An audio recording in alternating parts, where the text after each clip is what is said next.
नर्मदापुरम के सुप्रसिद्ध धर्माचार्य श्री सोमेश परसाई जी द्वारा 10 अगस्त को शाम 4 बजे से 6 बजे तक रुद्राभिषेक करने का विशेष मुहूर्त बताया गया है। सभी देशवासियों से इस मुहूर्त पर शिव जी का अभिषेक करने का आह्वान किया गया है। वंदे भारत से अजय मेहरा की रिपोर्ट।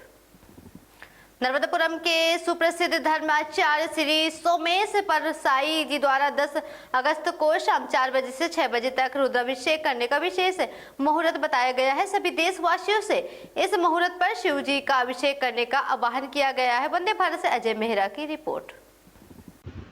नमस्कार, आप देख रहे हैं वंदे भारत न्यूज लाइव 24 और मैं हूं आपके साथ district bureau chief Ajay Mehra.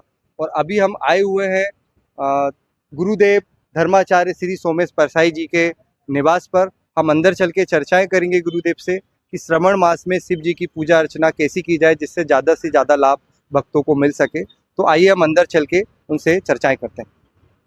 हमारे साथ में है गुरु जी धर्माचार्य सोमेश परसाई जी। तो गुरु जी आपको कोटि कोटि प्रणाम।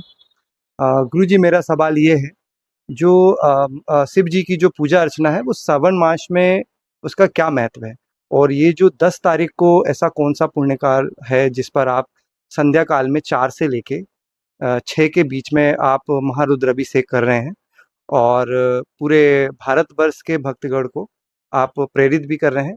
तो इसके लिए हमें विस्तार में हमारे दर्शकों को आप थोड़ा बताइएगा। धन्यवाद भाई साहब। ऐसा है कि वस्तुतः ये कार्यक्रम इसको ऑनलाइन इसलिए हम कर रहे हैं।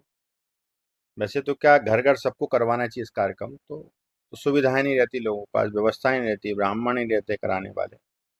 तो हम इस सोच के साथ कर रहे हैं क्योंकि वर्ष में सबसे ज़्यादा कोई महत्व है तो श्रावण का महीना का महत्व है, और इसके बाद में श्रावण, फिर इसके बाद सोमवार का महत्व है, फिर प्रदोष का महत्व है।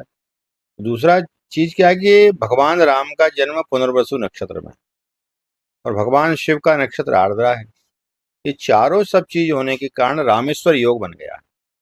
तो वर्ष में दुर्लभ मुहूर्त होने के कारण क्यों ना हम हर हर महादेव और घर घर महादेव कर दें। तो इसके लिए हमने विचार बनाया कि यज्ञ की पत्नी का नाम है दक्षिणा। आपके माध्यम से मैं कहना चाहता हूं कि जो जहां जहां यत्र तत्र सब लोग अभिषेक कर रहे हैं, इस कर्म की दक्षिणा वहां उन क्षेत्रों के लोगों को जरूर दें। जो आपके पूजन पाठ करने आते ब्राह्मण देवता, आचार्य देवता, उनको दक्षिणा जरूर दें, क्योंकि तब आपको फल मिलेगा। हमारा तो उद्देश्य यह है कि आपको इस पूजन से जोड़ लें, और धर्म से जोड़ दें, शिव से जोड़ दें। शिव के द्वार पर आप यदि एक बार पहुंच गए तो शिव आपका द्वार खोल देगा।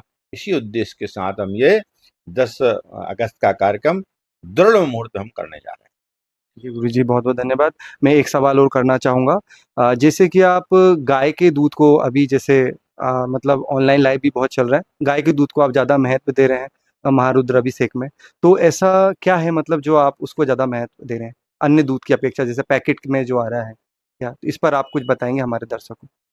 देखिए, ऐसा पहले तो हमको उद्देश्य समझना चाहिए हम क्यों चढ़ा रहे हैं।